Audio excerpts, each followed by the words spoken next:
Hello guys, welcome to John academy. This is Shahul John.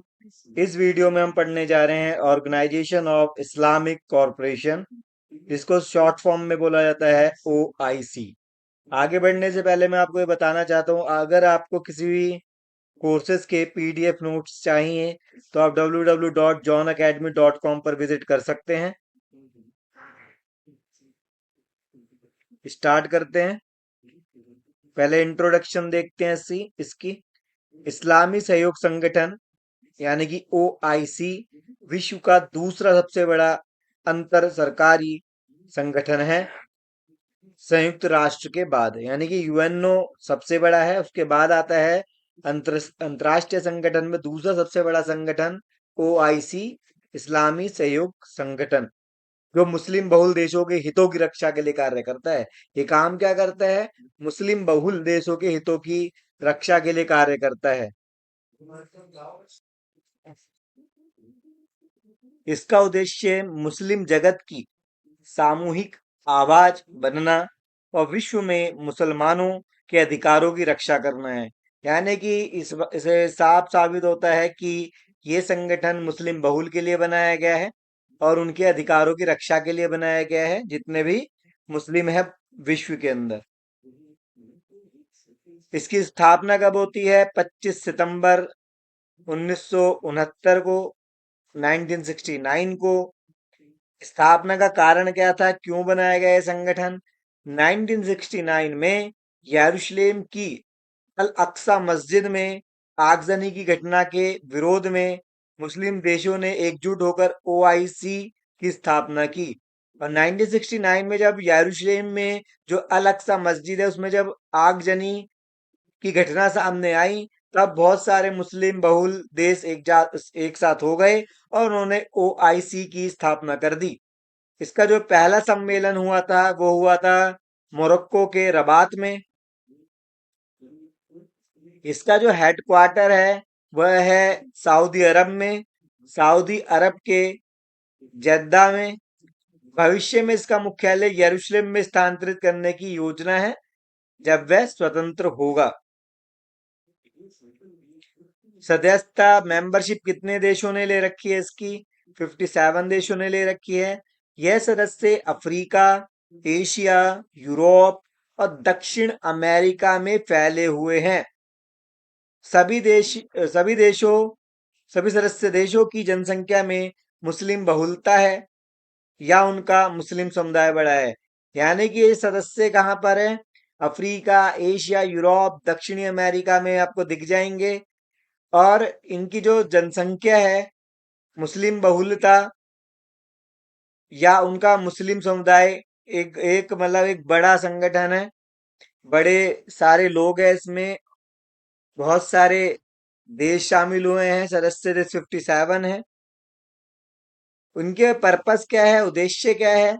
मुस्लिम देशों के हितों की रक्षा और उन्हें वैश्विक मंच पर एकजुट करना, यरूशलेम और फिलिस्तीनी के मुस्लिमों के अधिकारों की सुरक्षा करना, इस्लामोफोबिया के विरुद्ध आवाज उठाना, मुस्लिम देशों में आर्थिक, सांस्कृतिक, वैज्ञानिक, सामाजिक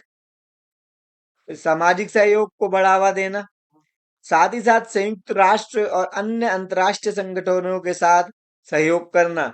तो ये है इसके उद्देश्य, जिसके अंदर ये आपस में एकजुट होकर रहते हैं और यरूशलेम और फिलिस्तीन के मुसलमानों के अधिकारों की सुरक्षा करते हैं और इस्लामोफोबिया के विरुद्ध आवाज भी उठाते हैं और संयुक्त राष्ट्र अंतर्राष्ट्रीय संगठनों के साथ मिलकर काम करते हैं, सहयोग करते हैं और आर्थिक, सांस्कृतिक, वैज्ञानिक और सामाजिक सहयोग को भी बढ़ावा देते हैं। इसकी संरचना कैसे होती है? इस्लामी सम्मेलन, इस्लामिक समिट, सर्वोच्च नीति निर्धारक निकाय, प्रत्येक 3 वर्षों में आयोजित होता है। 3 वर्षों में इस्लामिक समिट होती है।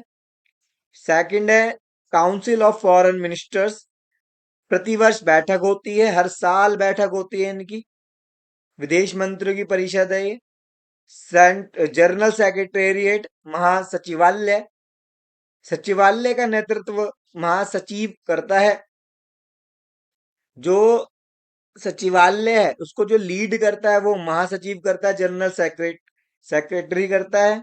वर्तमान महासचिव इसके जो कि 2021 से अभी तक है वो हिसैन इब्राहिम ताहा है।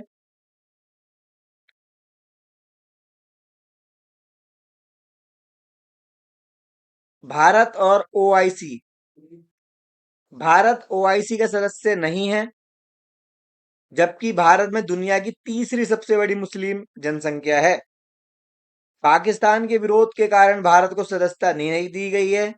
पाकिस्तान ने विरोध करा कि भारत को ओआईसी का मेंबर ना बनाया जाए। हाल ही की घटनाएं कौन सी है? 2019 में पहली बार भारत को विशेष अतिथि यानी कि गेस्ट ऑफ ऑनर के रूप में आमंत्रित किया गया था। कहाँ आमंत्रित किया गया था? अबू धाबी में।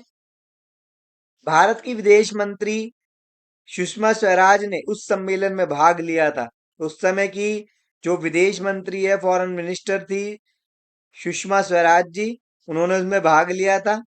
जबकि पाकिस्तान ने इसका विरोध करते हुए उसका बहिष्कार भी किया था।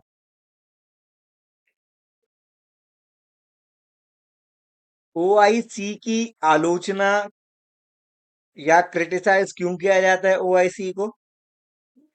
संगठन के निर्णय प्रभावी नहीं होते, केवल प्रतीकात्मक बयान तक सीमित रहते हैं। यानी कि सिर्फ ये प्रतीकात्मक बयान तक ही सीमित रहते हैं, बातचीत तक ही रहते हैं बस। मानवाधिकार उल्लंघन जैसे मुद्दों, जैसे कि चीन में उइगर मुस्लिमों की स्थिति पर चुप्पी साध लेते हैं। जब चीन में उइगर मुस्लिमों पर की कंडीशन जो सामने आई थी, उस पर इन्होंने ओआईसी ने क्यों नहीं आवाज उठाई, तो इसलिए भी इसकी आलोचना होती है। मुस्लिम देशों के आंतरिक मामलों में हस्तक्षेप नहीं करने की नीति कई बार दमन का समर्थन करती है। अब मुस्लिम देशों के आंतरिक मामलों में हस्तक्षेप नहीं करते, वो हस्तक्षेप नहीं करते तो वे दमन का समर्थन भी करते हैं, यानी कि कोई भी उस पर दमन करेगा तो ये बोलते नहीं है ओआईसी, इसलिए इसकी आलोचना होती है। आपको जो महत्वपूर्ण बातें याद रखनी है वो ये है कि स्थापना कब हुई है? 1969 में। मुख्यालय का है सऊदी अरब के जेद्दा में। सदस्य कितने हैं? 57। उद्देश्य क्या है? मुस्लिम देशों के हितों की रक्षा करना। भारत की स्थिति क्या है इसमें? सदस्य, भारत जो है इसका सदस्य नहीं है। 2019 में पहली बार आमंत्रित हुआ था, पर आज आलोचना होती है इसकी। क्यों होती है आलोचना? निष्क्रियता, पक्षपात, प्रभावहीनता के कारण, यानी कि वो सक्रिय नहीं रहता, निष्क्रिय नहीं रहता, इसलिए इसकी आलोचना भी की जाती है। और अब ये वीडियो खत्म हो गई है। अगर आपको किसी भी तरीके के पीडीएफ नोट्स चाहिए तो आप www.johnacademy.com पर विजिट जरूर करें। और इसी तरीके की वीडियोस के लिए आप इस चैनल को सब्सक्राइब कर सकते हैं और वीडियो को शेयर कर सकते हैं।